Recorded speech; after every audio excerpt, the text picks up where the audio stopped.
এবার দালাল চক্রের পর্দাফাঁস সাগর দত্ত হাসপাতালে। সেখানেই এই দালাল চক্রের হদিশ পাওয়া গিয়েছে। মর্গে দেহ রাখতে 22,000 টাকা দাবি করা হয়।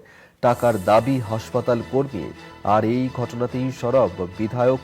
ইতিমধ্যেই আটক করা হয়েছে অভিযুক্তকে সাগর দত্ত হাসপাতালে। সেখানেই এই দালাল চক্র চলতো, আর সেই দালাল চক্রেরই পর্দাফাঁস এবং মর্গে দেহ রাখার বিনিময়ে টাকার দাবি করা হয়। 22,000 টাকার দাবি করে হাসপাতাল কর্মী, এমনটি কিন্তু অভিযোগ উঠেছে। অভিযুক্তকে ইতিমধ্যেই আটক করা হয়েছে। আর এই ঘটনাতেই সরব হয়েছেন স্থানীয় বিধায়ক। সাগর দত্ত হাসপাতালে সেখানেই এই দালাল চক্রের হদিশ, দালাল চক্রের পর্দাফাঁস করা হয়েছে, যেখানে মর্গে দেহ রাখার বিনিময়ে টাকা চাওয়া হয়।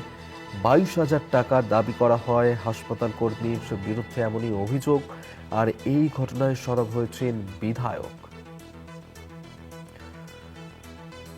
জয়ন্ত মজুমদার আমাদের সঙ্গে টেলিফোনে রয়েছেন প্রতিনিধি, আরো বিস্তারিত জানাবেন আমাদেরকে এই নিয়ে। জয়ন্ত, ঠিক কি হয়েছে? বরানগর পৌরসভার 1 নম্বর ওয়ার্ডের বাসিন্দা অর্পণ রায়ের বাবা বছর 70-এর অনির্বাণ রায়ের বার্ধক্যজনিত কারণে কিন্তু মৃত্যু হয় গতকাল রাতে বাড়ির মধ্যে, এবং তারপর তার মৃতদেহ উদ্ধার করে সাগর দত্ত হাসপাতালের মর্গে পাঠায় বরানগর থানার পুলিশ।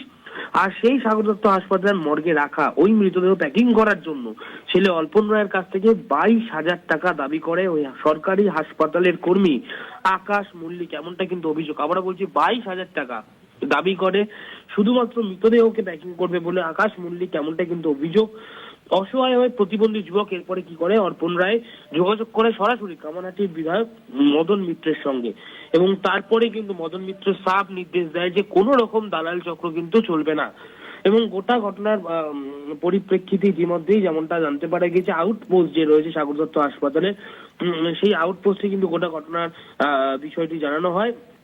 এবং ঘটনায় মূল যে অভিযুক্ত ছিল, যার বিরুদ্ধে অভিযোগ উঠেছিল, সরকারি কর্মী আকাশ মল্লিককে আটক করেছে ইতিমধ্যে কামারহাটি থানার পুলিশ।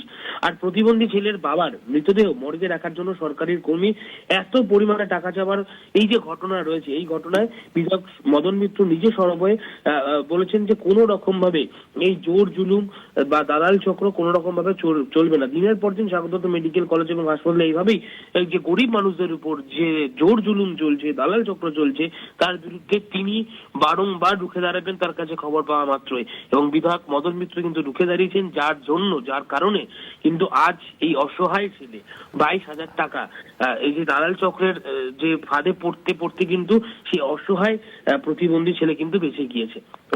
ধন্যবাদ জয়ন্ত তোমায়। জয়ন্ত মজুমদার আমাদের সঙ্গে টেলিফোনে ছিলেন প্রতিনিধি।